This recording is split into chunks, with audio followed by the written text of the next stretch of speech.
race fans, welcome to, unfortunately, the last weekend of racing here at Airborne International Raceway here on MotorSports Magazine. We're hoping to show you some highlights of all the exciting action with our three regular divisions. Now, the American Canadian Tour, of course, in town for the Fall Foliage 300. We cannot show you, however, coverage of the ACT race, but it's enough excitement going on with our regular divisions. Right now, I'll bring in my colleague, Rob Knowles, because this, of course, is a two-day event. They had qualifying yesterday and a couple of surprises along the way, but the late model races were really something. Qualifiers won by Lamel, Brian Hoare, and Tony Poisson. Actually, Tony, daily double, he won the semi as well. Tony Poisson is in line for a Triple Crown this afternoon, Steve Hayes. But what everyone in the stands will be watching is the point battle between Brent Dragon in the 0 and Dave Whitcomb in the 25. Heading into this afternoon's racing, Dave Whitcomb with a pretty good margin over Brent Dragon, but it's not a safe margin, is it? Well, it's 30 points, and 30 points is going to translate about a dozen positions, maybe. It's not a healthy margin because we mentioned this earlier. Dave Whitcomb a lot of times will crash out of a race early, not necessarily to his own fault. Brent Dragon almost always seems to finish. So if Dave has trouble, Brent's been known to always be there at the end, and that could make the difference, and Brent could be the champion. Another factor working against Dave Whitcomb, you mentioned that there's a difference of about 12 positions. The fact that there is a large field of late models on hand. Yeah, there's a lot of guys who would not normally race here, but with no other place to be, they have decided to come over to the big weekend here to close out Airborne. And some of those guys still are trying to get adjusted to the Airborne surface, and that could be a problem because if Whitcomb gets behind him, he may be a little antsy about making a pass, not knowing what the guy in front's going to do. All right, so that's the battle to watch in a late model sportsman. How about the rest of the points? Any interesting point battles, say in the top 5 or top 10? Well, really, everything's almost sorted itself out. We could have a couple of changes, but you know, we said the difference is 30 between first and second. Scott Carpenter, unfortunately, will not repeat as the Airborne champion, does not appear. He's 57 points behind, and I don't think he can make that up. Pete Pecto is 4th, and Ron Weston wrapped up Rookie of the Year early on. He's 5th overall in the points, but those guys are pretty much established. It is possible that maybe Danny Bridges or Steve Renner might slip past Weston, though. All right, then we shift our attention to the Flying Tiger race, and on Saturday afternoon, action which you will see next week on Motorsports Magazine. And again, we should mention that the Triple Crown 50 for the Flying Tigers, you will not be seeing that in this evening's program. Rather, next week, a special edition of Motorsports Magazine will have highlights of that Flying Tiger 50 Triple Crown race held Saturday, October 1st. But as for the Flying Tigers on Sunday, October 2nd, what highlights you'll be seeing later on in this evening's program, big race coming up, 20 points separating the point leader Eric Williams and the 8 of Jason Leo. Now, well, they started yesterday 60 points, and it was truly an odd circumstance what happened. Leo and Williams battling for second. Eric did not have to. Had he finished like that, he would have clinched. There's 75 points for a victory, and Eric definitely would have clinched the title. But, you know, that Thunder Road champ said, no, I wanted to race Jason. Went into turn 2 with 2 to go, and believe it or not, the most dependable car in the Tiger circuit, the engine let go. And Eric and his family had rented a hotel room in Plattsburgh. I saw Eric's wife today before I got to the track. He went home last night, dropped a new power plant in the car. She stayed in the warm hotel room. So Eric Williams is here. He's ready to go after that Flying Tiger Championship and try to hang on to his 20-point lead. Any other interesting battles shaping up in the Flying Tiger race? Well, you know, we said Ron Weston was Rookie of the Year in the late models. Rookie of the Year, the Tigers, nah, that's a lot closer. They are 13th and 14th overall in the points. Toby Ebersol with 766, Danny Benoit with 765. So that might be the battle to watch, who's going to be Rookie of the Year with the Tigers. As you can probably notice, it is a very windy morning, and I'm sure it will be a windy afternoon here at Airborne. Street stock competition, Steve Hayes, and this is probably the tightest of them all. Oh, this is going to get fun. We go in today, Danny Gibbs has a 10-point lead on the 29 of Brian Pugh.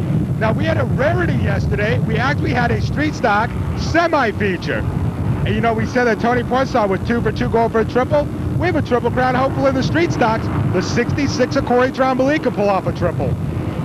And again, we apologize. The wind is shaking the camera a little bit, so maybe Steve Hayes looks like you're seeing double on your monitor at home. Sorry about that. Seeing one of Steve is usually enough. Any other interesting point battles in the street stocks? Well, really, the street stocks, I think everyone's looking at the top, but it's pretty tight behind there. Third is Terry Gunner with 1,018, and only 8 points behind him is the 81 of Bob Wells. And, you know, let's not forget, right behind there, the battle for 6, it's a tie. Sean Fountain, Kurt LaGrave. So a lot of these guys, yeah, they may not be the champion, but they can move up a position or two today. All right, here's what's coming up on this evening's Motorsports Magazine. We will have highlights for the Flying Tigers. They will be qualifying on this Sunday afternoon. We'll have highlights from that. And then we'll have highlights from feature events for the late model sportsmen, Flying Tigers, and the street stocks. A lot of things can happen this afternoon here at Airborne, and we'll be here to bring you all the highlights and the action from that.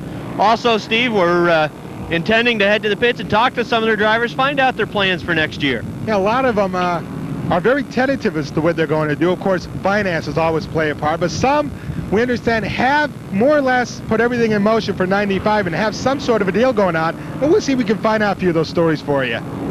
Do want to make one note. The International Super Modified Association race from Lee USA Speedway, which has been scheduled to air the last couple of weeks on Falcon Cable in Plattsburgh. Unfortunately, we've had problems getting that program on the air, and hopefully Falcon Cable will be able to rectify that problem. And you will, hopefully, at some point be seeing that program here on Falcon Cable in Plattsburgh. Of course, that was a great race that I know you've seen highlights of, Steve, and really was an exciting show. Yeah, the Super Modifieds are really a fantastic show. It is unfortunate that a lot of the local fans don't get to see them up here, but when that show gets on the air, you will want to watch it because you're going to see some exciting action. Hopefully that show will get on the air. So we are headed to the pits where we will try to corral some of your favorite drivers, ask them some poignant questions, and find out exactly what they're thinking about this season, how they did, as well as next season. Steve Hayes, Rob Knowles, set to bring you action, highlights, interviews. Stay with us. You're watching Motorsports Magazine from Airborne.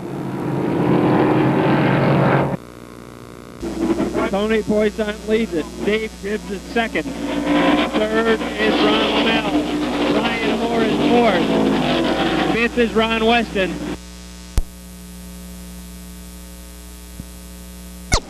Brian Hoare will have the third spot. It is Poisson, a couple car lengths back to Dave Gibbs. A car length to Brian Hoare. That margin goes away quickly as Brian Hoare starts to close on the second spot.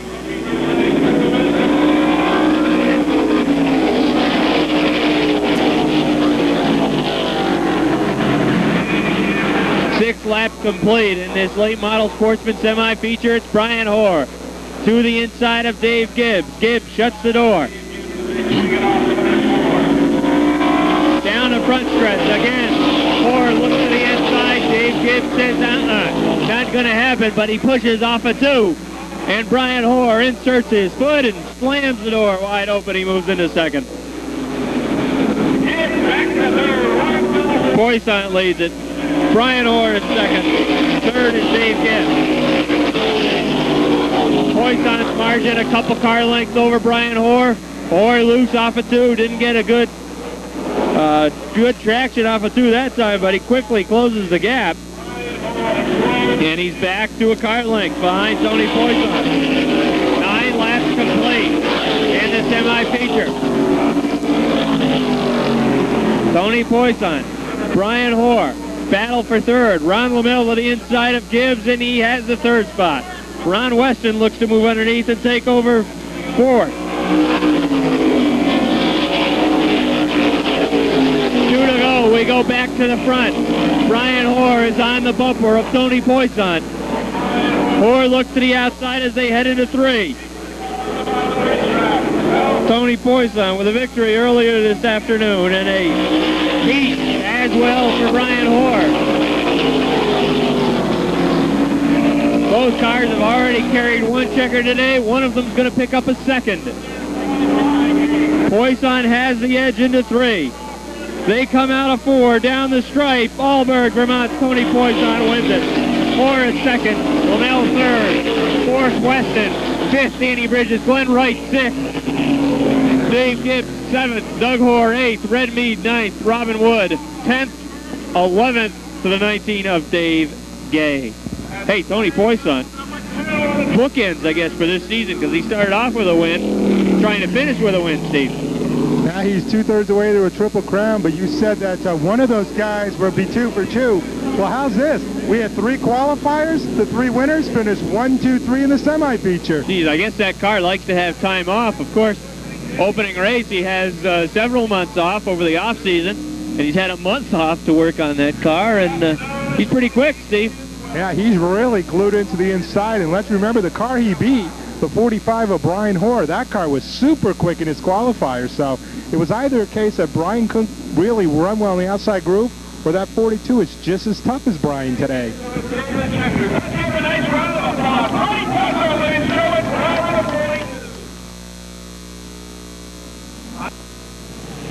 This is a street stock semi-feature on the Speedway. 11 cars, 8 laps. Steve Hayes. Did I hear you say a street stock semi? Now there's a rarity for you. It's a first. An added event in today's action. Front row, the 43 Ken Misek, the double zero of Invader Tim Martin. Row 2, Chuck Farnsworth and Andrew Carey. Row 3, Curtis LeGray, Corey Trombley. Row 4, Skip Liberty and Bob Wells. Then Rick Grenier, Kerry Gunnup, and Mark Martin. 3 wide into 1, Farnsworth, the middle part of a sandwich with Misek and Carey. Tim Martin, your early leader. Here comes Corey Trombley. He winners, Corey Trombley and Rick Wells. And where is Rick Wells? He's not out there. Out of 4, Chuck Farnsworth powers to the lead. Tim Martin back to second, Trombley 4th. Unless Rick Wells is in the 81, and I'm not saying he is, he does not get out for the semi. Farnsworth pulling away a bit now from Trombley and Martin. Bob Wells to the inside of Martin to take over 3rd. Farnsworth very loose coming out of 4, but keeps it together.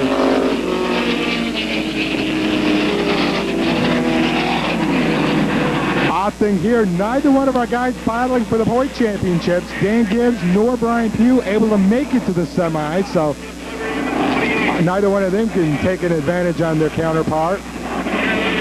Farnsworth again a little loose coming out of 4. Trombley, Wells battle for second, unable to make any battling for that position. They're not close enough to take the top spot yet. Hey, Farnsworth very loose. You have to wonder if he's not driving a little too deep in the turn. Trombley second, Wells 3rd, followed by Carey, Liberty, Frenier, Gunnup, Martin, LeGrave, Misek, and Mark Martin. Half down, half to go for this 75 machine. Now, Corey Trombley has been watching that 75 drip tight. He says, that's enough. 75 gets loose. Corey straightens them out and takes the lead. Corey Trombley trying to win his 2nd event of the day. And this time, Farnsworth can't hold the back end. He'll lose it. Spins it around, refires the automobile. Comes back on the speedway, will not draw a caution. Now Bob Wells battling Corey Trombley for the top spot in their qualifier. Bob Wells gave Corey Trombley all Corey could handle, but the 66 prevailed. Bob trying to turn things around this time, and right behind him in 3rd, the 99 of Andrew Carey. Again, Farnsworth loses it in 2. So it's a big-time handling problems on Farnsworth's automobile. The leaders may catch up to Farnsworth. Let's see if it plays into what happens. Moving into 4th is the 28 of Skip Liberty. He has creeped up there. Rick Frenier with a 77, currently running 5th with Gunnup behind him. 1 to go for Trombley.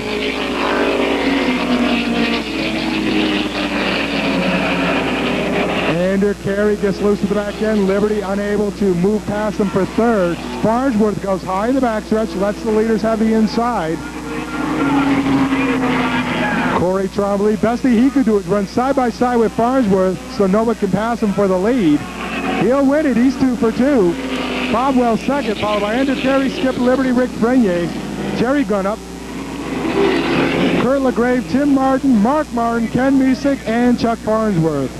Well, Rob, the 66 machine of Corey Trombley has been a strong contender this year. You don't see him pick up a lot of qualifiers, but he's 2 for 2 today. 2 for 2, Steve Hayes, and tomorrow with the main event for these street stocks, he'll be looking for his first Triple Crown of the season.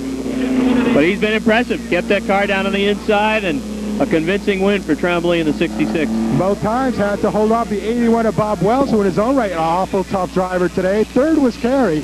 And I'll tell you, a couple of local guys, Liberty and Frenier, worked their way to 4th and 5th respectively. And when they get a few more laps tomorrow, they may have a shot at the top spot. All right, stay with us. More racing action coming up on Motorsports Magazine from Airborne.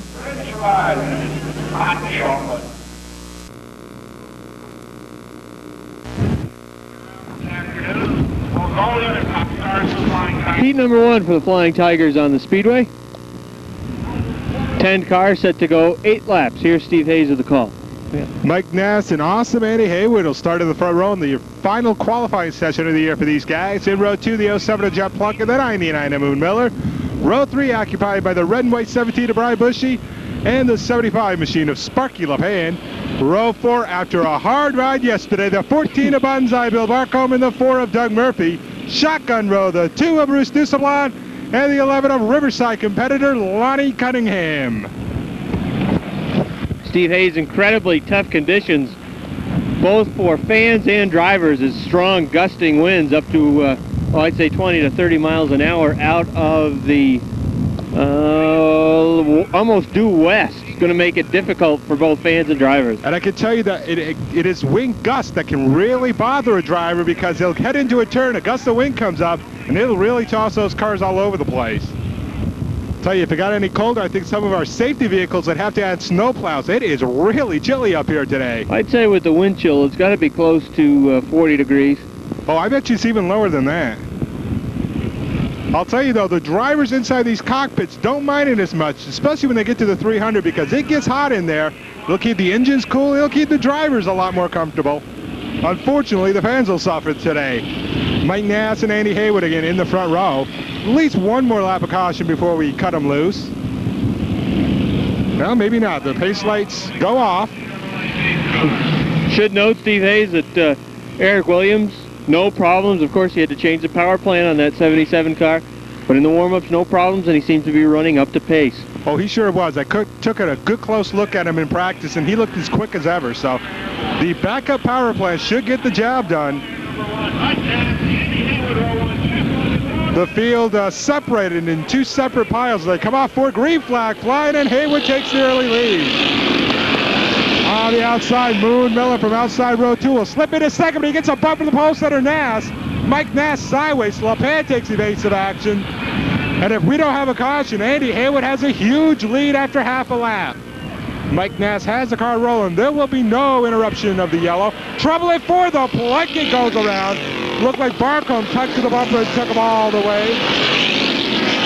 Still no caution. Plunkett takes off. Haywood doesn't want a caution. Nice healthy margin after the first lap. Miller in second. Bushy third, then Sparky LePan.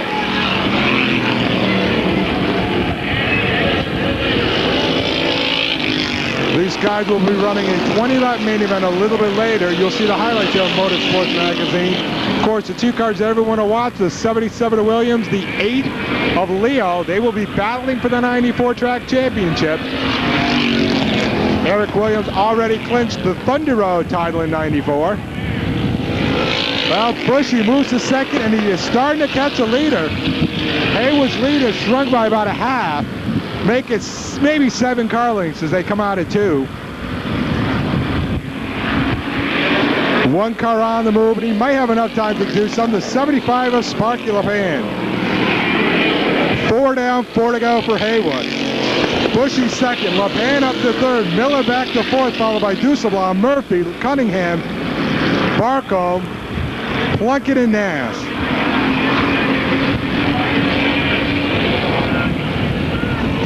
Brian Bushy quickly catching the leader. The 75 of Spark LePan quickly catching Bushy. And now 3 automobiles will battle for the top spot.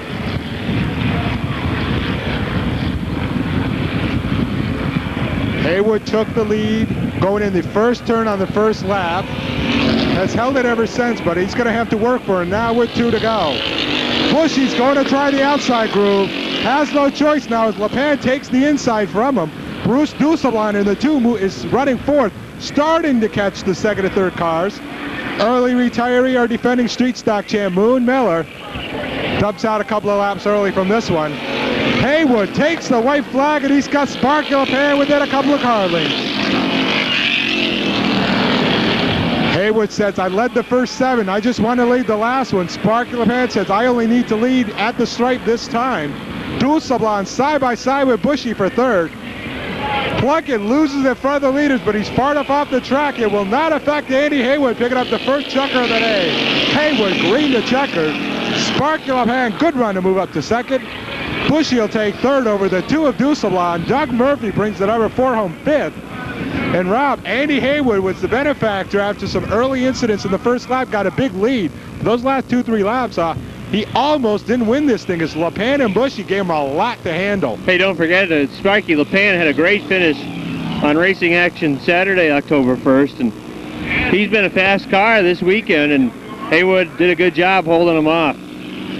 Oh, no doubt, another lap or two, and Haywood probably would have been chasing the 75 of LePan. I think Sparky needed at least one more. Although Haywood was running a pretty good line, he'll carry the first checker of the day. The winner in the number 3 from Plattsburgh, awesome Andy Haywood.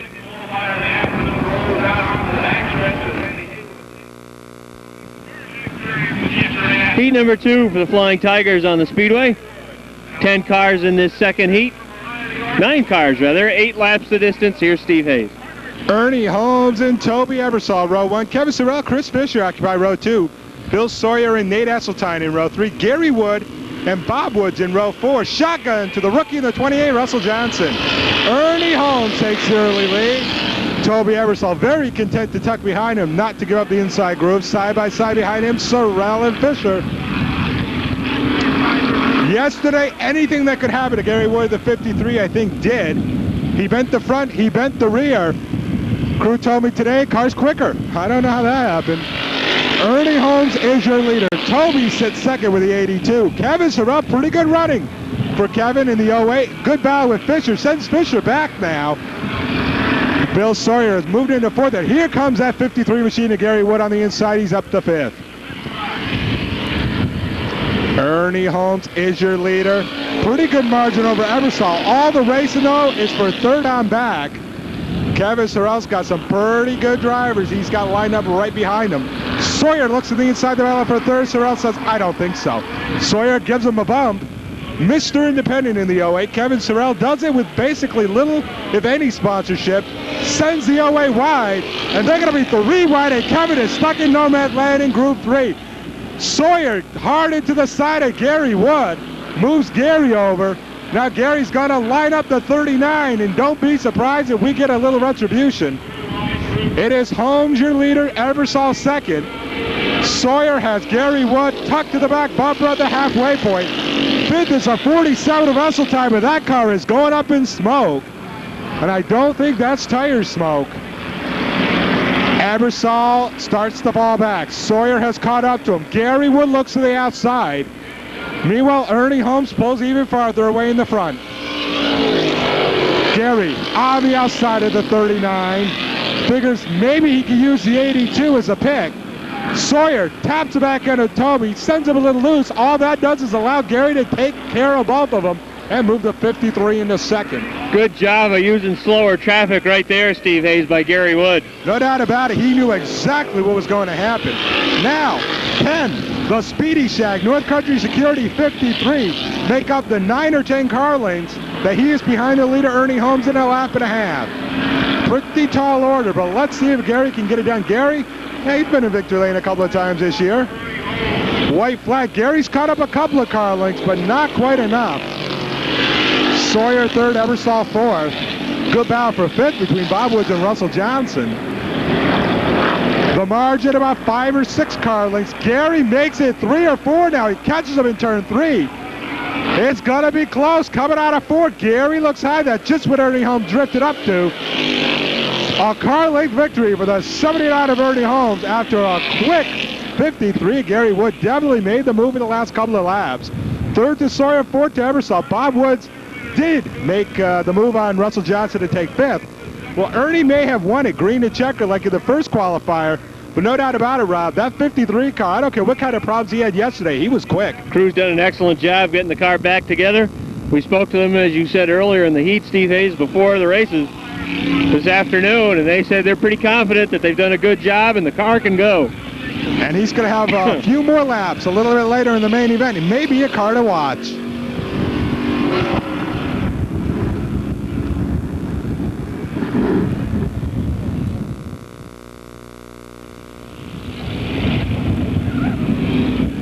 Third and final heat for the Flying Tigers in the 1994 season. It's the high handicap heat for the Tigers. 10 cars set to go 8 laps. Steve Hayes, 2 cars to watch here at the rear of the field. Well, no doubt about it. The fifth row, Leo and Williams. And Leo's got to get a few positions on Eric at some point today. Front of the pack, Tyson Drown, Jimmy Young. In row 2, Mike Bushy and the 18 of Brad Duke. At row 3, Mark Lambert and Mark Eddy. In row 4, Eldred Hutchins, Mark Barnier. Remember, Barnier was the quick car yesterday. In that fifth and final row I just mentioned, Leo and Williams. The front row moves ahead just a little bit. It looks like Jimmy Young will get the jump of the pole center. Tyson Drown. Young tucks down in front of Drown. He'll take the early lead. Lambert to the inside of Mike Bushy, battling for third. Looked like Eric Williams was very cautious on the start, not something we're accustomed to. He really let everyone take off, made sure no one in front of him got squirrely. Smoke from Mike Bushy, that looked like tire smoke though. Young, your leader, Drown, second behind him. He's got Lamberton and Mike Bushy side by side. Lamberton going to do the old split move, or at least he's going to attempt it. Bushy's going to get forced wide, can't tuck in. Eddie clipped him. Eddie gets tossed to the inside, got a piece of Barnier. The 2 cars in the back of the pack, Leo and Williams. I can tell you, best thing for Jason Leo is to have Williams finish at the back and for Leo to win, because he will make up at least 4 or 5 points, say. That's going to help. It's a couple of positions he doesn't have to worry about in the main event. Mark Lamberton battling Tyson Drown for second. Lamberton to the high side, little loose. No major problem. Young starts to pull away. Drown and Lamberton are going to go side by side into 3. Behind them, Brad Duquette. And then Eldred Hutchins. Trouble. Mark Eddy turns it around. He will continue with 4 down and 4 to go. Lamberton, he does not want to be in that outside group. Car's a little loose as it gets to the middle of the turns, but he's able to pull alongside in the stretches.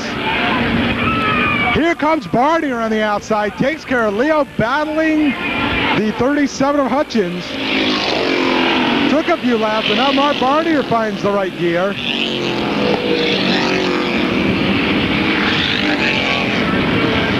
Tyson Drown running the same groove Lamberton wants. And now Lamberton looks at his mirror and says, boy, that yellow number 0's moved up on me. 2 to go for Young. Now the secret so far of the qualifiers, get out front early. Our first 2 have went green to checker. It looks like Jimmy Young will attempt to do the same here in the third and final. White flag this time by. Healthy margin for Young. Looks like he will go green to checker. Tyson Drown runs second. Lamberton third. Jason Leo on the inside of Barnier. That's going to be a good battle for fourth. Leo will get points. Williams will not. Leo might get 1 or 2, but hey, every point helps.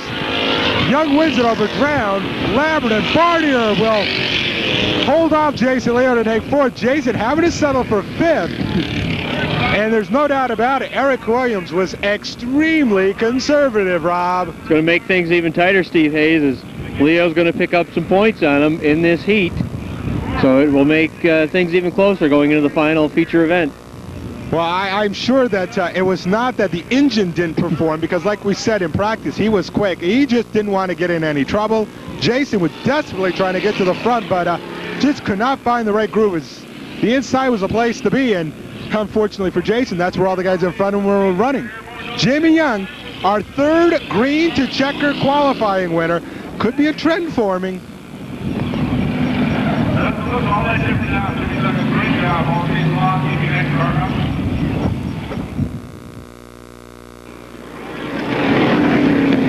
Last race of the 1994 season for our late model sportsmen on the Speedway.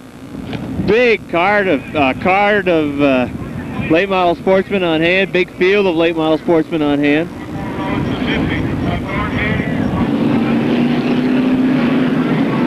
On the poles, the 97 of Dave Gibbs on the outside, 61 of Robin Wood. Row 2, it's Dave Gay, Ron Lamell, then Tony Poissant, and on the outside, who is that? Billy Fountain, the 91. Then it's Glenn Wright in the 48, Brian Hoare in the 45, Danny Bridges, Ron Weston, Doug Hoare, Brent Dragon, Dave Whitcomb, Steve Renadette. We'll set the rest of the field when we can. The green is out.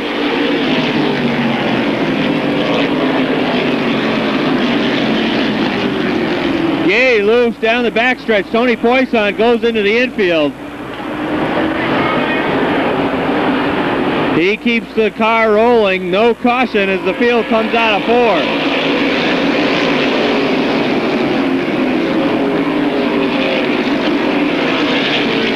Huge field of late model sportsmen. Several of the local drivers starting at the back. It is Gibbs. Ron Lamell is second. Robin Wood third. Brian Hoare, who is doing double duty today, looks to move into third on the outside. He's going to do it. Billy Fountain in the 91 moves to the inside of Dave Gay. They currently race for 5th. Found to the inside. Gay stuck on the outside. Glenn Wright right on the back bumper of Billy Fountain. Ron Weston thinks about going 3 wide, then backs out of it.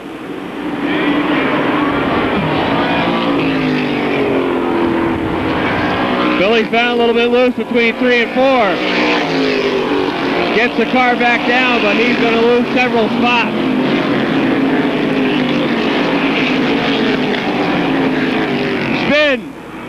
Spin in turn 2. Berger Blake, Clem Despo involved. Caution is on the speedway. Caution is out.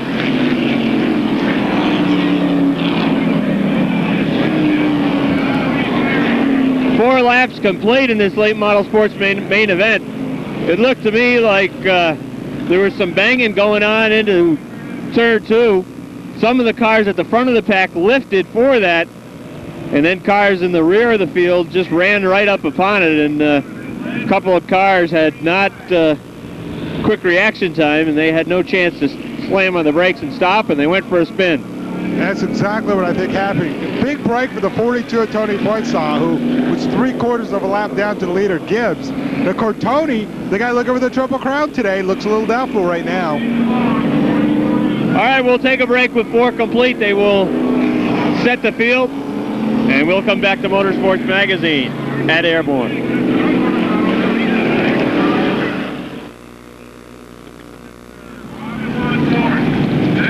All right, with a caution on the speedway, as we come back, we'll take this chance to try to reset the field. Dave Gibbs, the 97, he's the leader. He's from Jericho, Vermont. Essex Junction, Vermont's Ron Lamell is currently second. Brian Hoare runs third. He's from Colchester. Hoare doing double duty in that car today. He's also running it with the American Canadian Tour. Robin Wood from Plattsburgh is fourth. South Hero, Vermont's Glenn Wright, currently 5th on the speedway. Running 6th is Plattsburgh's Billy Fountain in the 91. Champlain's Dave Gay runs in the 7th spot. 8th spot, rather. Ron Weston is 9th. Brent Dragon 10th. Dave Whitcomb 11th. Steve Renadette is 12th. Red Mead 13th. Richard Bootsy is 14th. Berger Blake is the driver of car 27. He's 15th. Bucko Branham, he is running 16th. Norm Gay is 17th. Scott Carpenter runs 18th on the speedway. 19th is Joey LeCaire. Steve Hayes, did we ever get a name, the driver of the 31? It is not Lance Furno. Yesterday the car was piloted by Jeff LeCaire. Okay, thank you very much. Then Lonnie Lackalade is the driver of the 17. Gordon Adams is in the 55. Peter Fecto with a lousy start way in the back of the pack. He's slowly working his way up in the 75. Phil Scott, driver of the 14. Joe Thomas, another unlucky driver, as he had to start way in the back of the pack. Then we have the 12, Chet DeVarney Jr. 33 of Ed Lockerbie. The 04 of Greg Lyman. The 01 of Gary Cunningham. The 42 of Tony Poissant. Clement Despo in the 3. And the 57 of Jimmy Barton.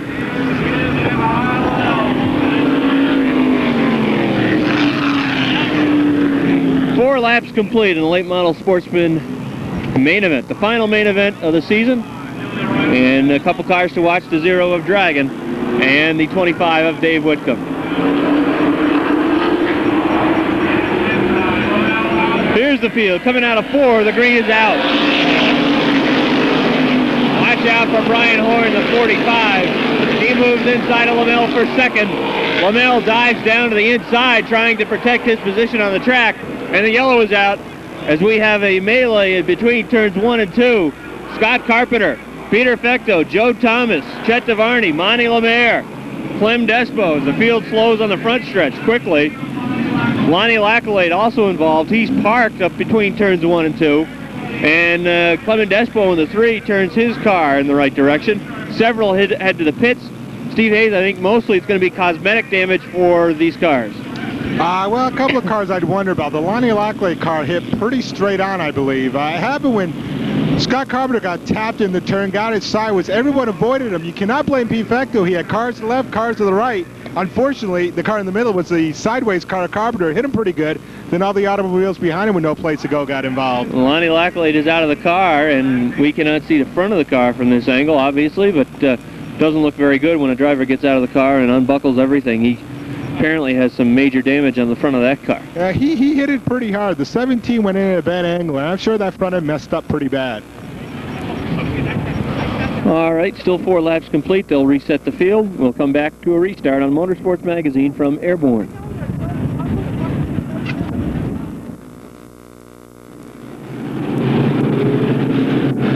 With 4 laps complete, all the cars involved with that incident, with the exception of Lonnie Lackalade, have returned. We have 32 cars currently running on the speedway, and they are paced by the 97 of Dave Gibbs. Ron Lamell gets his spot back. Doug Hoare also not rejoining the field, so those 2 cars not able to make it back for this restart.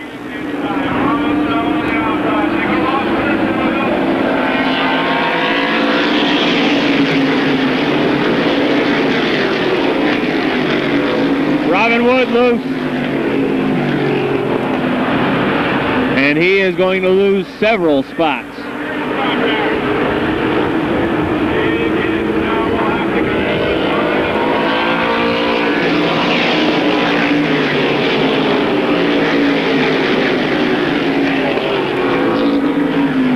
Billy Fountain right on that rear bumper of Glenn Wright as he looks to move underneath Ron Lamell. They race for 4th, Fountain and Lamell.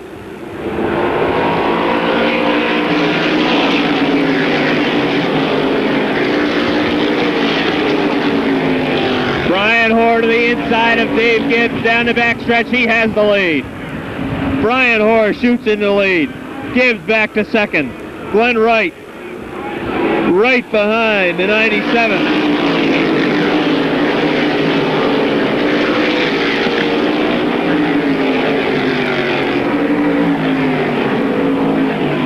Right to the inside of Gibbs as they head into 3. Gibbs forced up the racetrack. Glenn Wright now into 2nd. 3rd, Ron Lamell. Gibbs pushed back to 4th. Billy Fountain running 5th. 6th is Steve Renadette. Well, now that spot is under contention as Bridges moves to the inside of Renadette.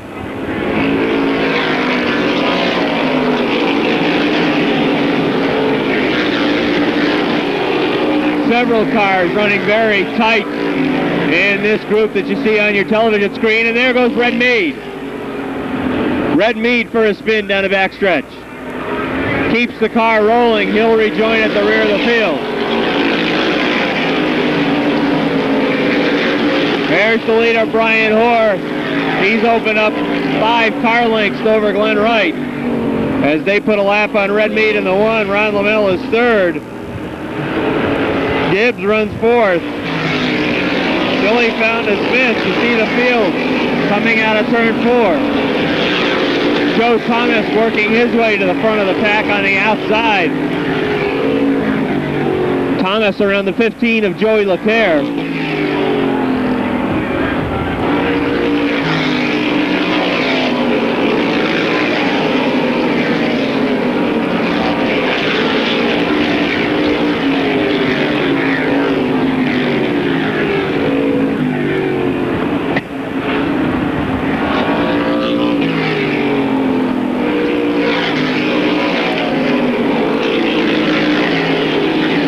Fountain still runs 5th. Danny Bridges is 6th. 7th is the 76 of Steve Renadette. 8th is Ron Weston. Brent Dragon runs 9th. Look who's right behind him. Point leader Dave Whitcomb.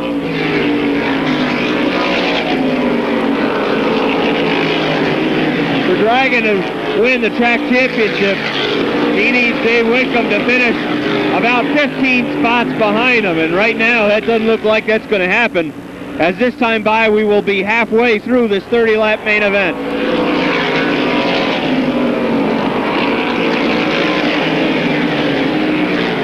Dave Whitcomb has his sights on a 0. As long as he stays where he is, he will be the track champion.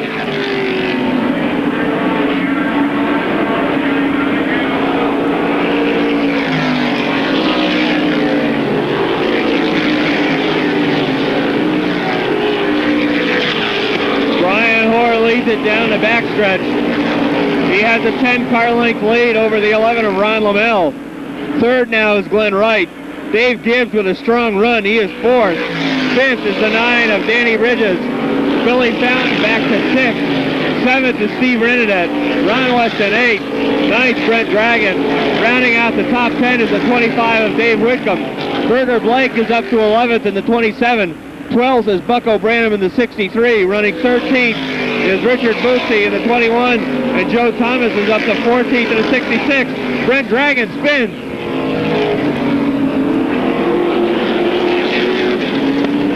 Dragon spins on the front stretch. The caution is out. Steve Hayes, I did not see how that happened, but I know the car that was running behind Brent Dragon was Dave Whitcomb. No contact, if that's what you're alluding to. It looked like he just lost it up in the turn. May have got a tap, but if he did, I'm not sure if it was from Whitcomb. Caution is not for Brent. Brent took off. The caution is for the 50 of Storm and Norman Gay. So Brent will restart in the position he was before he went for the little 360.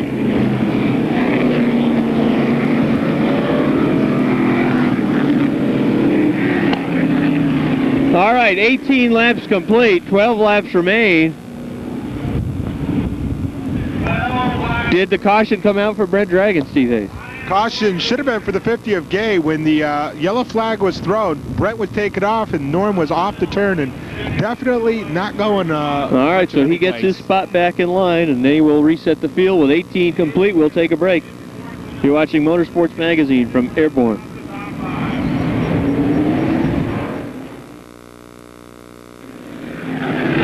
Restart lineup is set with 17 complete.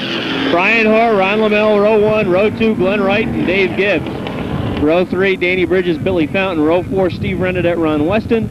Brent Dragon, 9th, 10th is Dave Whitcomb. Berger Blake, 11th, 12th, Bucko Branham. Then it is Richard Bootsy and Jeff LeClaire in the 31.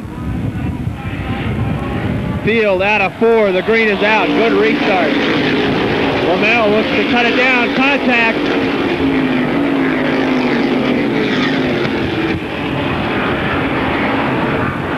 Caution on the speedway. Glenn Wright parked on the inside of turn 2. As it looks like a couple of cars wanted to... Whoa, look at Ron Weston's car. Remember earlier, fans, when I talked to him and I said that car looks like a mess, he couldn't do much more to it? Boy, was I wrong. Well, the frame still looks good. Yeah, it's the driver's cockpit. The roll cage is intact. That's all we care about.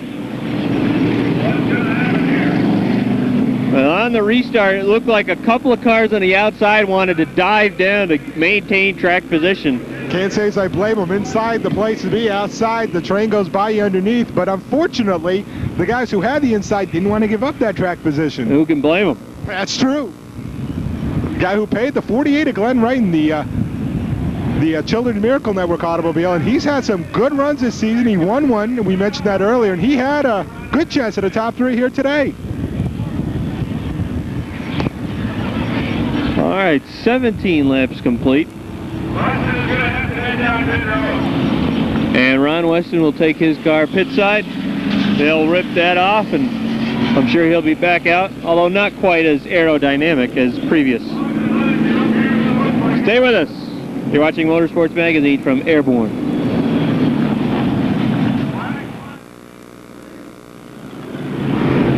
Restart lineup has been posted with 17 laps complete, 13 remaining. Brian Hoare, Ron Lamell, row 1. Row 2, Dave Gibbs and Steve Renadette. Row 3, Billy Fountain, Brent Dragon. Row 4, Dave Whitcomb, Berger Blake. Row 5, Bucko Branham, Richard Bootsy. Row 6, Joe Thomas and Joey LeCaire. Row 7, Jeff LeCaire. And on the outside should be Gordon Adams. Oh, look out. Robin Wood takes advantage.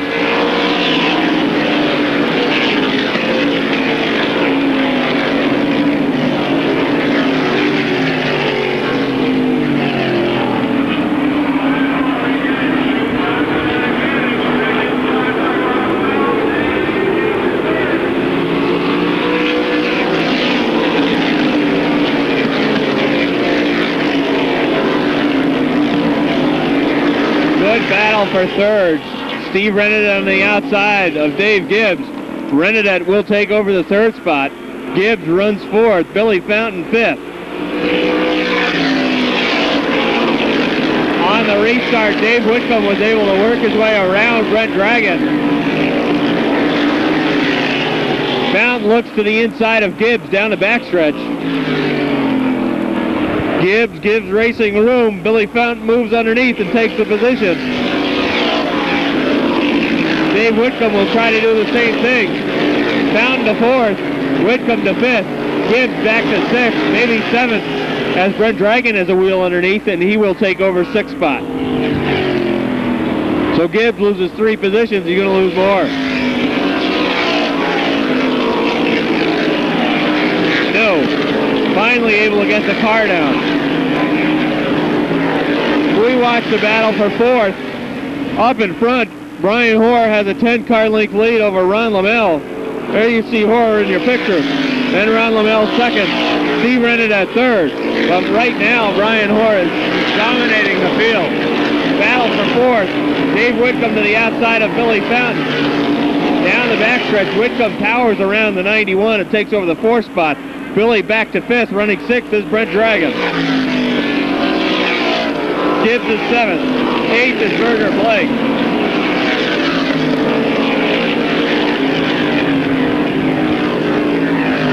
Ninth right now, Bucko Branham. You see Bucko in the 63 look to the inside of Berger Blake in the 8th spot. But lap traffic helps Blake shut the door. 10th is the 66 of Joe Thomas. 11th is Richard Bootsy. 12th, Joey LeCaire. Jeff LeCaire, 13th. Scott Carpenter, 14th. Chet Devarney, 15th. Clem Despo, 16th. Tony Poisson, 17th. Gordon Adams is 18th.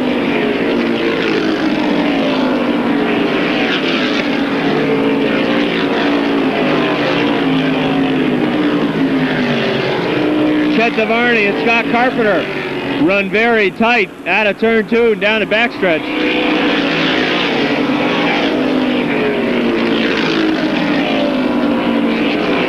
We'll go back to the front with 26 complete. There's Brian Hoare. Still 10 car lengths over Ron Lamell in the 11. Danny Bridges is a lap car. And the 76 of Steve Renadette is third. Fourth, Dave Whitcomb in the 25.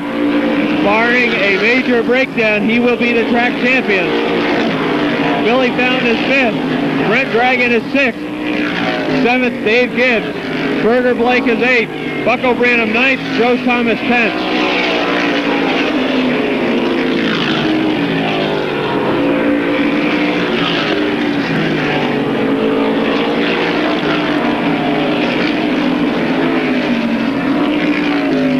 Brian Hoare out of turn 4 sees the white flag.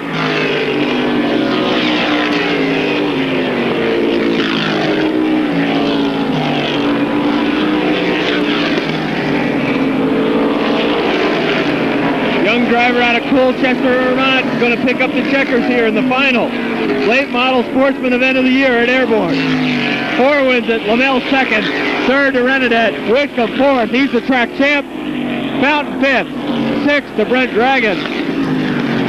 Seventh to Berger Blake. Eighth to Dave Gibbs. Ninth, I believe, was Bucko Branham. And 10th, Joe Thomas. Chet DeVarney spun between 3 and 4 on the last lap. But once Brian Hoare got to the front, Steve Hayes, and it didn't take long.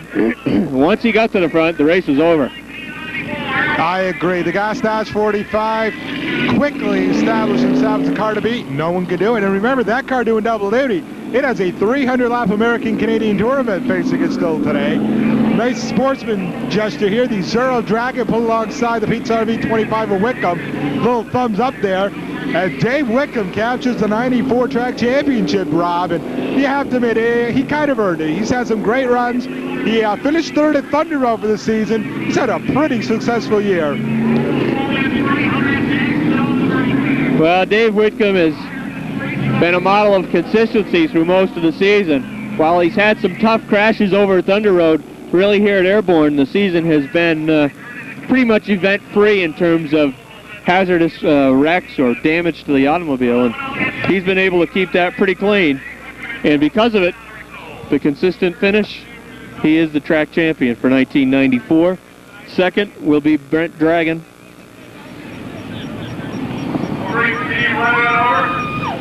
As they are down in victory lane, finishing third. Steve Renadette, driver of car 76. See if we can get a shot of Steve down there. Almost stuck behind the flag stand. There he is, being interviewed by Rick Knowles.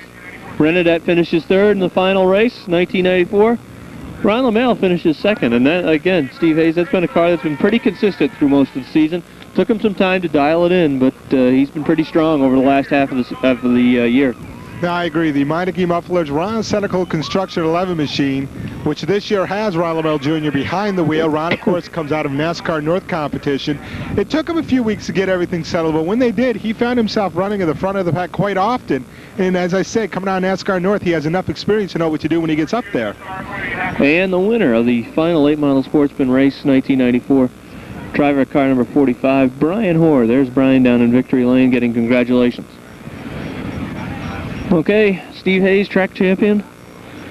Dave Whitcomb, final comments about the 1994 late model sportsman season.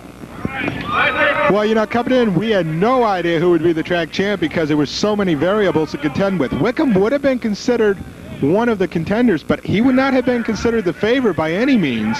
Of course, with Steve Miller departing the scene, that really opened the door for a lot of drivers. Renadette was given a lot of notice because as he started freshman season last year, he found that he could handle this division. And of course, Brian and Doug Hoare, they always seem to run strong. They were also mentioned. Here's Dave Whitcomb being interviewed down in victory lane. Track champion, 1994. Steve, some changes next year for these cars, perhaps. Maybe minor changes. I think we're going to see car counts in this field really continue to increase. I would hope so. And of course, Flying Tiger drivers always hope to get into this division. Let's remember, this is one of the divisions that we understand will be running it up in Malone. And a lot of these guys are thinking, hey, maybe I can run Fridays at Malone, Saturday at Airborne. All right, stay with us. Coming up on MotorSports Magazine, we will have highlights from the Flying Tiger feature as well as the street stocks. And I understand they'll be running a little bit longer than usual. Stay with us. More racing action coming up on Motorsports Magazine.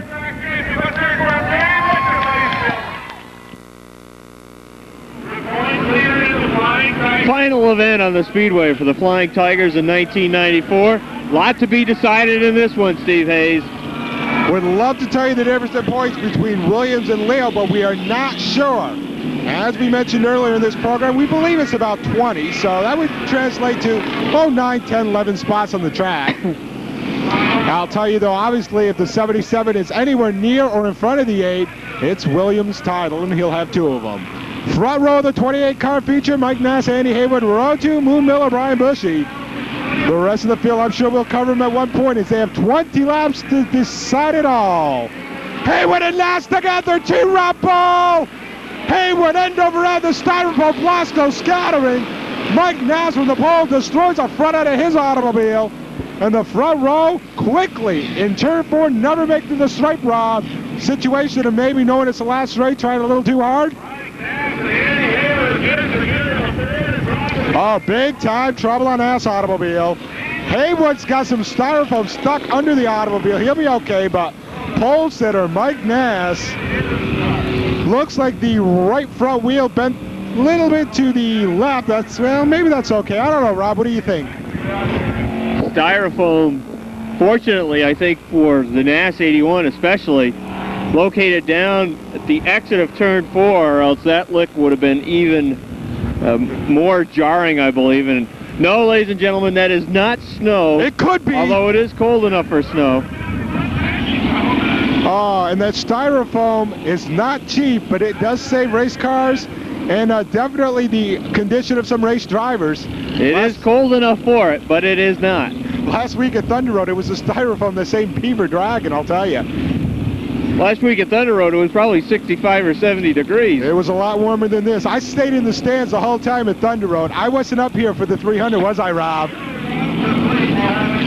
All right, complete restart when we come back.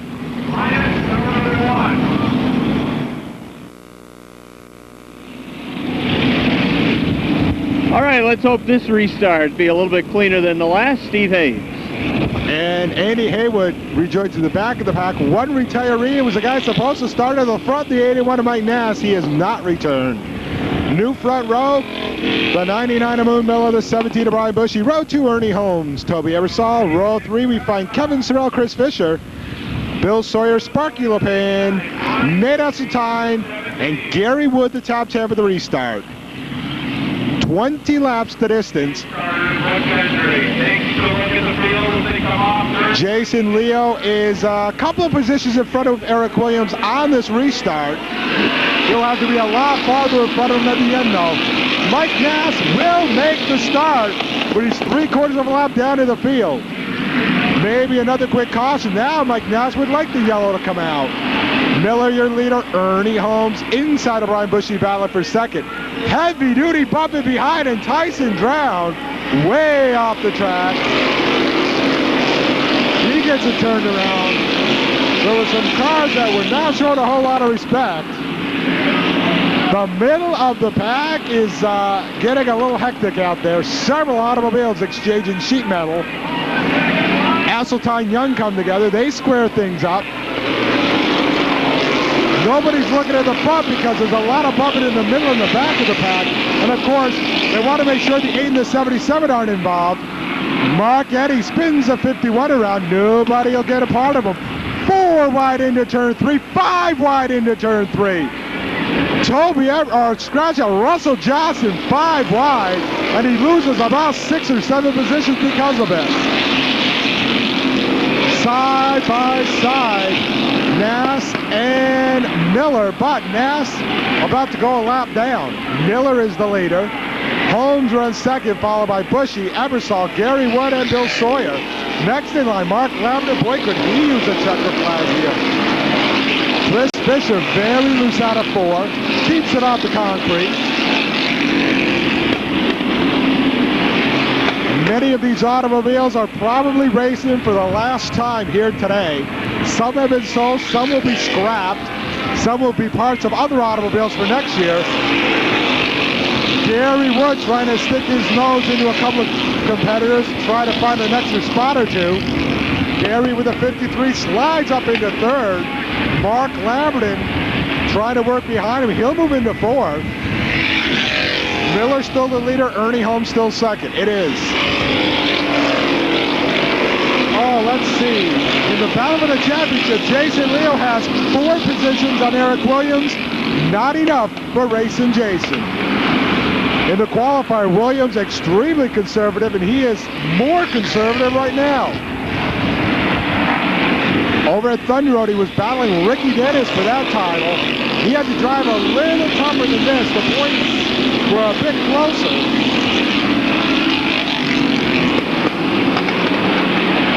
Miller, your leader. Battle for second, not much of a battle now. Gary Wood powers past Ernie Holmes. He takes Mark Lamberton right behind him. Holmes back to fourth. Brian Bush is your 5th place car, and Jimmy Young closing quickly on him. Now Gary Wood and Mark Lamberton going to act as a tag team to work their way to the front. Steve Miller, your leader. We call him Moon Miller. He's no longer the leader. He's the defending street stock champ. Highlights of that championship battle next, and that will be the final event for 94. Look at this coming out of fourth. Some automobiles not running the groove they'd like to. These fourths are going about the 3 wide slot.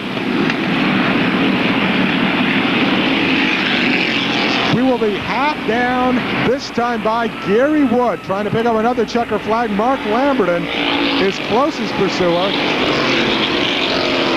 Trouble up in 3, Mike Nass and Eric Williams involved. And now Jason Leo has 13 positions, and that would be enough, but you know Eric's going to move up. One car really on a move, the Zero Hero, Mark Barnier. He is really starting to come to life, and Jason Leo is a car right behind him. If I'm Jason, I may hook right to the back bumper of that Zero and take him with me. 12 down, 8 to go. This time by wheel set the field as they cross the stripe. Gary Wood, Lamberton, half a stretch, front stretch back to Holmes, Brian Bushy, LePan, Young, Sawyer, Barnier, Leo, Punches, Ebersol, Esseltine, Bob Woods, Mike Bushy, and Russell Johnson. Then 9 more back to the 77 of Williams. Eric has some laps to work, but he better start moving because Jason is moving. Leo to the inside of Barney. He'll pick that one off. Now he gets stuck behind the 39 of Sawyer. Leo into the back end of Sawyer. Groove opens up. Mike Nass blocks it, and Leo has to back off. Was thinking about a 3-wide move into 3. Up front, Lambert is still a couple of car lengths behind the 53 machine of Gary Wood. Trouble in 3, and Eric Williams nearly was involved. Everything is straightened out now. Williams hit the binders hard, but now Eric Williams has exactly 0 cars beat. Matter of fact, he would be the next car to be lapped. Big time trouble. Mark Barnier spins and Mike Bushy collects them. No caution. Mike Bushy smoking the right front. Eric Williams would love a caution right now. Eric Williams loses a lap. Gary Wood passes Williams. Williams is dead last on the car of the cars running on the track. Jason Leo is in the 6th position, and if they were to throw the checker, Jason Leo would be the champion. The Eric Williams fans are dead silent. Williams' first job, get back past the 53 and play for a caution. 3 wide Williams, Gary Wood both getting past Bonsai Bill Barco. Williams puts the left tires off the track. 2 to go.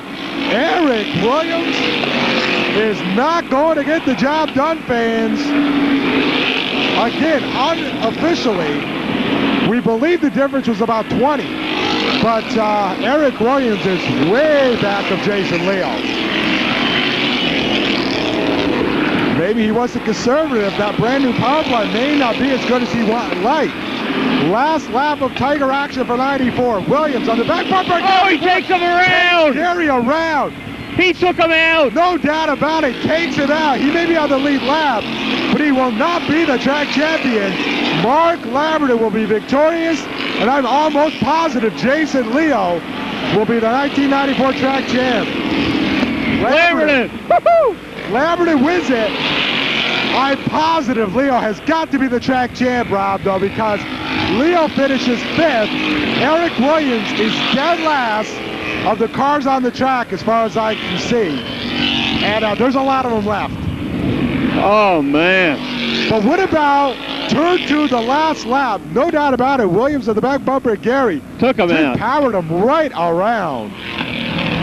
Gary is not the happiest guy in the world. That's for Mark Lamberton will pick up the win. And it's really unfortunate the difficulties he had a couple of months ago because he was in the title hunt at that time. And no one knows exactly what the situation is other than the fact that Mark Lamberton has won this race. We will give you the top 5 unofficially. Lamberton, Brian Bushy in for 2nd. They've got Gary Wood 3rd. I don't think, well, he took off, but I don't know. He kept the car moving. He might be 3rd. They have Ernie Holmes 4th and Jason Leo 5th, but I would have assumed that Leo got by him. Maybe not. Well, Eric Williams pulls up to the flag stand, figure maybe I'm the track champ. I don't think so. Jason Leo has pitted the automobile. They're telling him in the pits right now, official inside the cockpit, they might be calculating it. Maybe the difference was more than 20. But if it was 20, Leo is the champion, Rob. Well, Steve Hayes, a very interesting turn of events here at Airborne.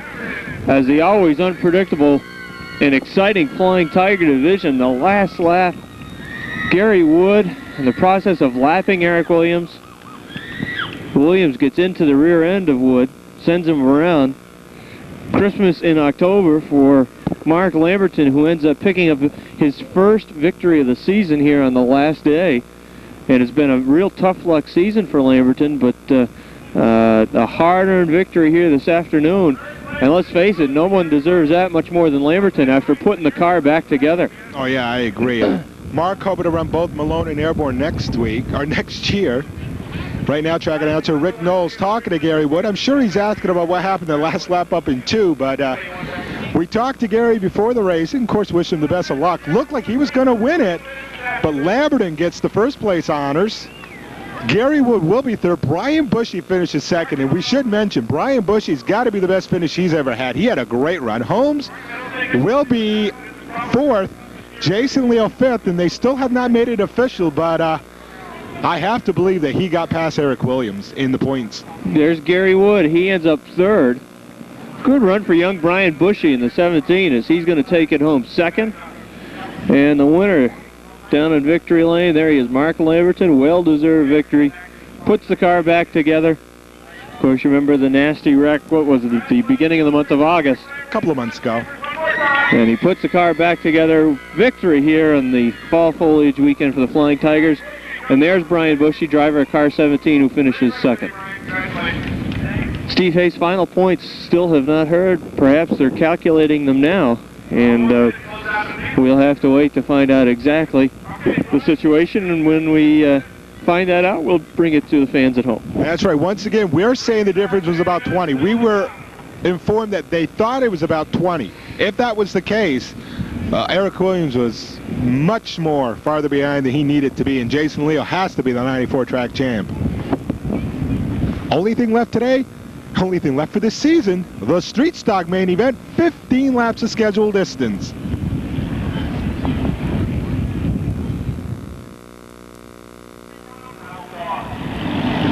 Final event of the 1994 racing season is on the Speedway.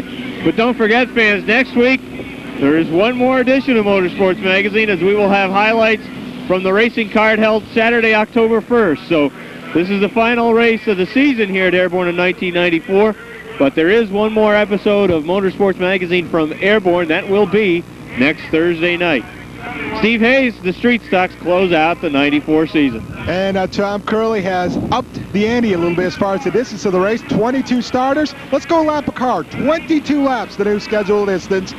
Rick Wells and Sonny Reeves in the front row to set them on their way. The difference between Dave Gibbs and Brian Pugh, about 15 or 16 after yesterday's qualifying. It was 10 coming in, and we believe Dan got Brian by about 2 or 3 positions. Trouble, Reeves and Tim Martin Dual pirouettes out of turn 2. No yellow yet. Double zero moving. 39 is sitting still. Now he moves. No caution. Although there is a black flag being clinched, it is being pointed at the 75 of Charles Farnsworth. He was not given the black, just a very stern warning by Chief Starter Butch Henry. It is Rick Wells, Charles Farnsworth, Jim Varner, your top 3. Behind them, Parent, Bob Wells, Corey Trombley, hoping for the Triple Crown, Leo Duggan and Rick Frenier. The 0 of Steve Fisher goes sideways out of 3. And I believe he had a little bit of help. 2 down, 20 to go. This guy's getting a little extra distance to close out the 94 Airborne racing season. Originally, this race was to be held before the Tigers, but it was changed because of the weather here on top of the tower. Whoa! Corey Trombley into the wall hard. Barno clipped the back end, and Corey nearly head on into the turn 4 embankment. The styrofoam blocks that were there at the beginning of the Flying Tiger feature were moved, and Corey Trombley wished they hadn't been. No Triple Crown for Corey. That car is severely disabled, Rob. Steve Hayes, he nailed the wall hard as the safety personnel here at the track get over to check out Corey Trombley. Hopefully he'll be okay, but he had a solid collision with that turn 4 wall. All right, they're going to have to reline them and start it all over again. Still should be 2 down and 20 to go. And the 75 of Farnsworth will have a talking to this time by Chief Starter Butch Henry.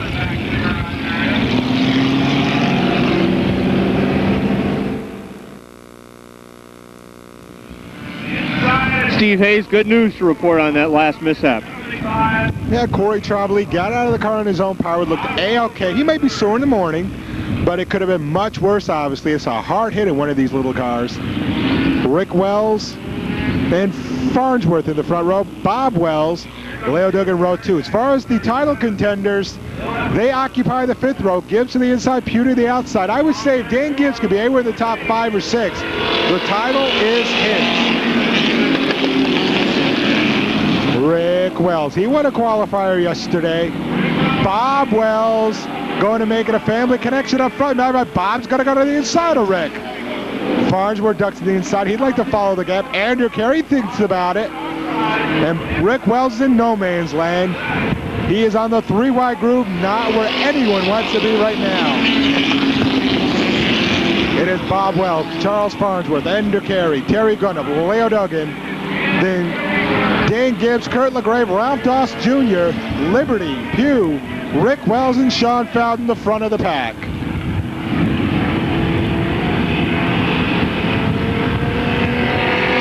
Four down, 18 to go. Farnsworth starting to smoke in the 75. Dane Gibbs about 4 positions in front of Brian Pugh. Only problem is it has to be the other way for Brian to have a shot. He's got to finish a few positions in front of 92.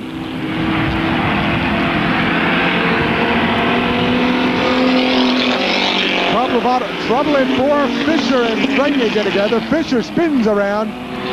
Sonny Reeve narrowly avoids him. Up front it is still Bob Wells and Farnsworth, but now Dan Gibbs moves into 3rd, going up to the inside of Andrew Carey for 4th, and behind that pair, the 61 of Ralph Doss Jr. Still plenty of laps for somebody to make a move, and the smoke is getting heavier from underneath the 75. Carey very loose in the 99. Doss will get under him. I don't think that's tire smoke on Farnsworth's car. Take a look at him as you go by this time. There'll be 7 down. Smoke clearly coming from underneath the automobile. He catches up to the leader, though, Bob Wells of the 81, but Danny Gibbs catching up to Farnsworth on the outside. Gibbs makes the pass. Good up runs 4th, followed by Ralph Doss Jr., Andrew Carey, Leo Duggan, then Brian Pugh and Skip Liberty. Dan Gibbs to the outside of Farnsworth. Gibbs will take 2nd. The only person in front of Gibbs now, the 81 of leader Bob Wells. Reeves spins it and rejoins right in front of the leaders, and Dan Gibbs will have to go to the right side of that automobile.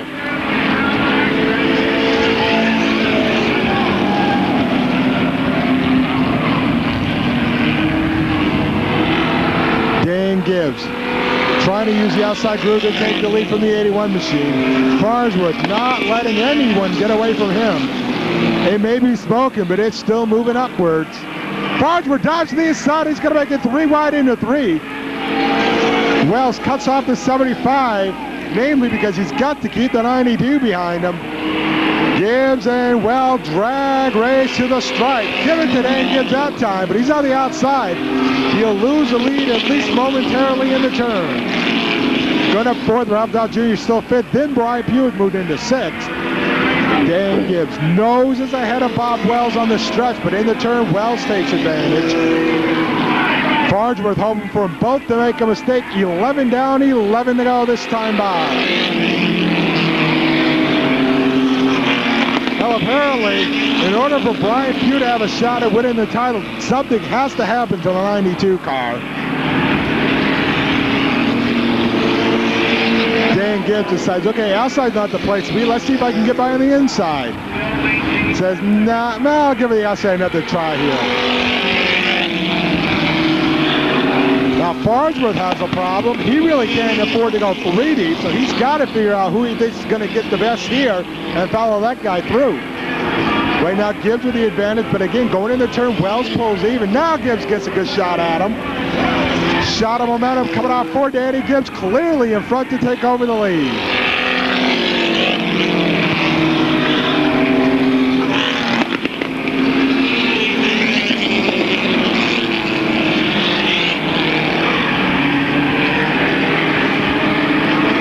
Bob Wells trying to return the favor to brand new leader Dan Gibbs. Farnsworth is still in the third spot.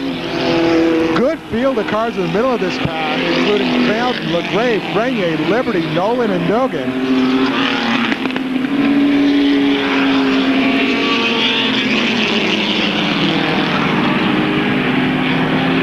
Some of these guys want to get into the Flying Tigers next year, just a matter of finances. Of course, the guy who won the Flying Tiger, the Street Stock Championship last year did go into the Tigers. It is still Gibbs, Wells, and Farnsworth the top 3. Starting to separate himself now. Fourth by quite a margin is the 60 of Gunnup. But on the plus side, it's quite a ways back to the 61 of Dawson, the 29 of Brian Pugh. Well, if we had the regular distance, this race had been over. But now we get that into that added distance. And somehow every time you add distance, something happens at the front of the pack. Best battle on the speedway, probably the one for fifth between the 61 of Ralph Dawson Jr., the 29 of Brian Pugh, the 99 of Andrew Carey. But I'll tell you, Dan Gibbs may have taken the top spot, but he has not run away from that white 81 of Wells. Farnsworth starting to drop back maybe half a car length. The 60 starting to reel in the 75, but he still's got about 10 car lengths to make up. Trouble on the 71 of Tony Broussard, way high in 4. Maybe a flat tire. He's very slow and off the pace.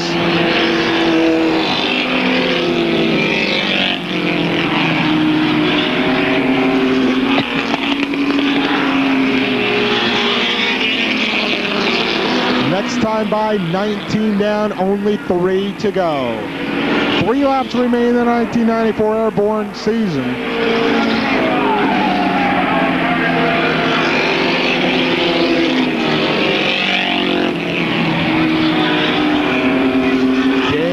Trying to put a lap on the 43 of Ken Neeson. He's able to do so with no problem coming out at 2.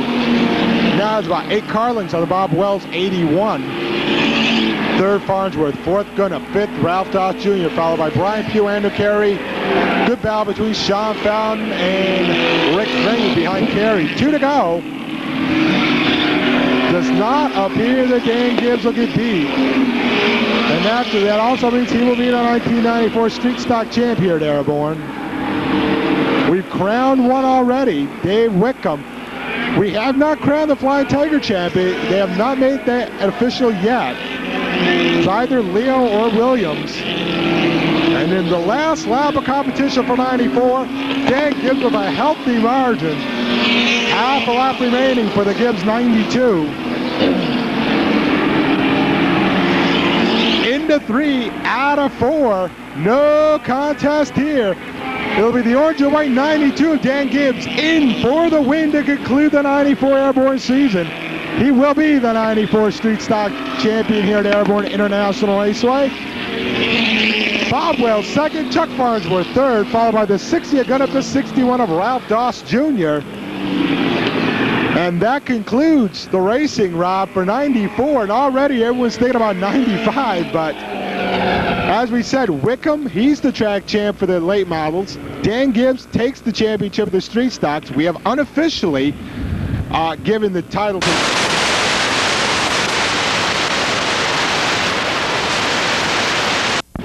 And a pretty good race for the Gibbs 92. What better way to win a title than to win the race to do it? Well, good job by Dan Gibbs, the second Mopar driver to be victorious today, as in the American Canadian Tour Fall Foliage 300 event, which we cannot show you here on Motorsports Magazine. Ralph Nason dominated that event, and there's the second Mopar in victory lane, a little bit to a lesser scale than Nason's Dodge Intrepid. Oh, right now Brian Pugh pulling up. Hey, congratulations. I think these two guys are pretty good buddies, actually. Yeah, they are. And of course, Ralph Nason, we should have known he'd win. He won the opening event at Airborne, and he closed out Airborne with a win. Thing is, I believe it's his only 2 wins on the American Canadian Tour this year. Second was Layton, and a good run third, former late model competitor Dennis Demerch, who was second for quite a while to Nason. Charles Farnsworth, there he is. He ends up third. More than 75, Charles Farnsworth. Bob Wells is second. There he is, driver of 81. And just pulling back into victory lane, Dan Gibbs getting out of his car. Oh, there's his father. That's Dave Gibbs, driver of the 97 late model Sportsman. Doing the dance. Now, at Thunder Road, he rolled this car during the Milk Bowl weekend.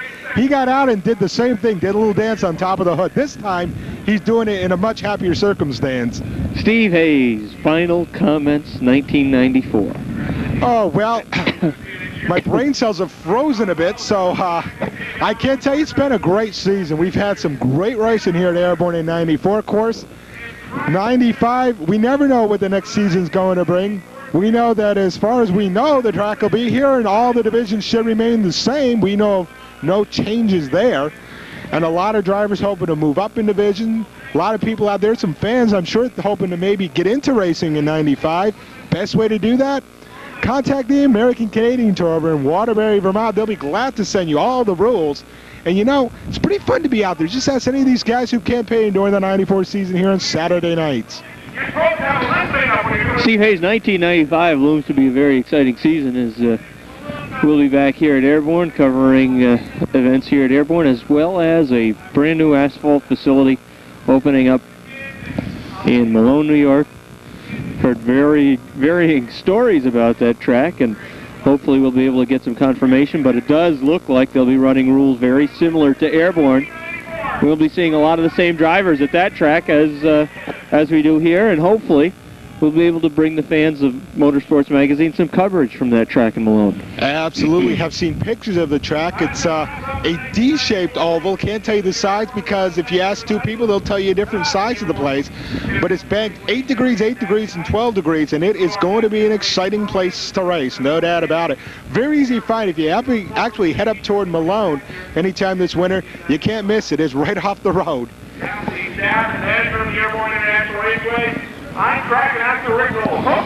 Okay, we've enjoyed the 1994 season.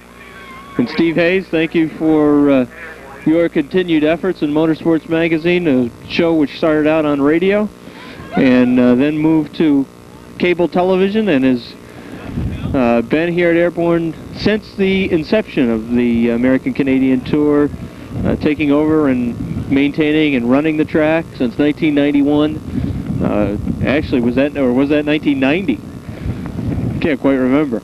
Yeah, something about anyways, something around there. The MSM cameras have been here since the beginning, and we certainly enjoy bringing you this racing program.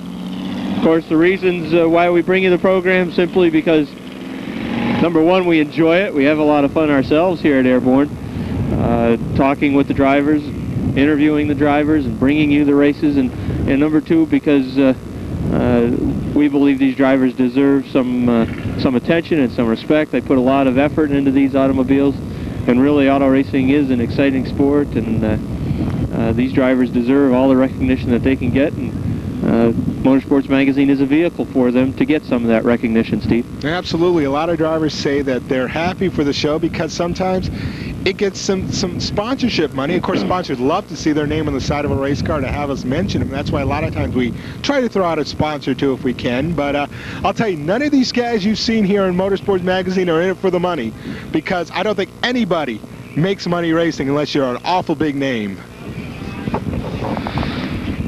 All right, for the final time from Airborne in 1994, for Steve Hayes, I'm Rob Knowles. We thank you for joining us, and we hope you have enjoyed the 1994 season here at Airborne.